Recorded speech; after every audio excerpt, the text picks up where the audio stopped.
आइए दोस्तों जानते हैं कि गुरुवार व्रत का उद्यापन हमको कैसे करना है, कब करना। देखिए, गुरुवार व्रत का उद्यापन अगर आप मार्गशीर्ष महीने में भी करेंगे तो बहुत अच्छा होता है। जब एक तो आपका संकल्प होना चाहिए कितने गुरुवार, यानी 16 गुरुवार है तो आपको 17वें गुरुवार में आपको उद्यापन करना है। इस तरीके से आपके पास अगर केला का पेड़ है तो आप उसके पास बृहस्पति भगवान का, देखिए गुरु यानी बृहस्पति भगवान का यानी विष्णु भगवान के स्वरूप का ही पूजन होता है।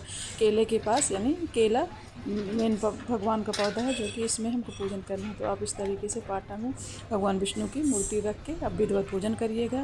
केले का पूजन करना है आपको, मैंने आगे आपको वीडियो में डाला हुआ, उसमें देख लीजिए। पूजन होने के बाद जब आपका 16 पूर्ण होने के बाद 17वां होगा, या तो 1 साल का आपका होगा, तो 1 साल जब पूरा हो जाए फिर आपको इस तरीके से उद्यापन के लिए, देखिए 1.25 मीटर पीला कपड़ा लगता है, 1.25 पाव ये चने की दाल है और 1.25 पाव गुड़ लगता है और 7 हमको हल्दी की गांठ लगती हैं। ये सबको आप इसमें पीले कपड़े में करके बांध दीजिएगा। इस तरीके से आप 7 गांठें हल्दी वाली आप बांध लीजिएगा।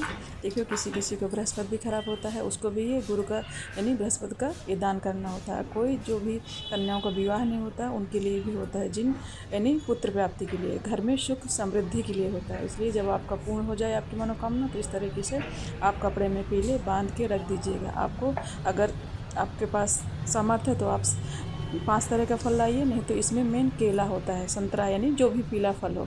और सामर्थ्य तो मिठाई भी 1.25 पाव कर दीजिएगा। इस तरीके से आप 7 केले भी चढ़ा सकते हैं और इस तरह भोग लगा के आपको चल घुमा दीजिएगा 3 बार। फिर विधिवत आरती वगैरह करके आपको गुरुवार का ये सब दान देना है। देखिए, गुरुवार के दिन आपको इसमें ये ऐसे ही रात भर रखा रहेगा। फिर आपको शुक्रवार के दिन इसको किसी या तो मंदिर में विष्णु लक्ष्मी मंदिर होगा उसमें दे दीजिएगा, या किसी ब्राह्मण को दे दीजिएगा। और जो लोटे में जल रखा है, गुड़ चना की दाल है, देखिए इसको कलश रूप में वहीं पूजा के स्थान पर रखा रहता है। फिर इसमें आपको खड़े होकर बृहस्पति भगवान यानी केले में आपको देना है ये जल। इसमें गुड़ है, हल्दी है पिसी हुई और कुछ पीला फूल है, ये आपको करना है। अगर आपके पास शहर में कहीं कहीं केला नहीं मिलता है तो फिर आप इसको तुलसी में भी दे सकते हैं। और देखिए, अगर आप इसका तो मेन केला का ही पूजन होता है। अगर केला नहीं मिलता है, कभी कभी मुझे भी पूना में नहीं मिलता था, तो आप गुरु बृहस्पति की जो फ़ोटो आती है उससे आप पूजन कर सकते हैं। देखिए इसी तरह विधिवत। अब बाकी आप तुलसी तो देखिए हर घर में रहती है, तो आप तुलसी में जल दे दीजिएगा। इस तरीके से आप विधिवत पूजन करिएगा।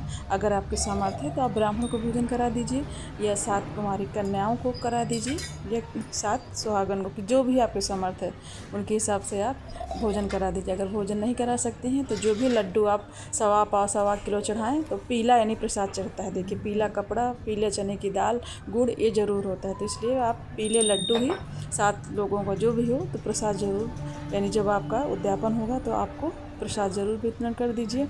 और केले का फल, और आप जिस दिन आप व्रत रहेंगे आप केला नहीं खाएंगे, बाद में ही केला खाएंगे। अगर मेरी वीडियो आपको अच्छी लगी तो मेरे वीडियो को लाइक ज़रूर करें, तो कमेंट करें और मेरे चैनल को नए हैं तो सब्सक्राइब करें।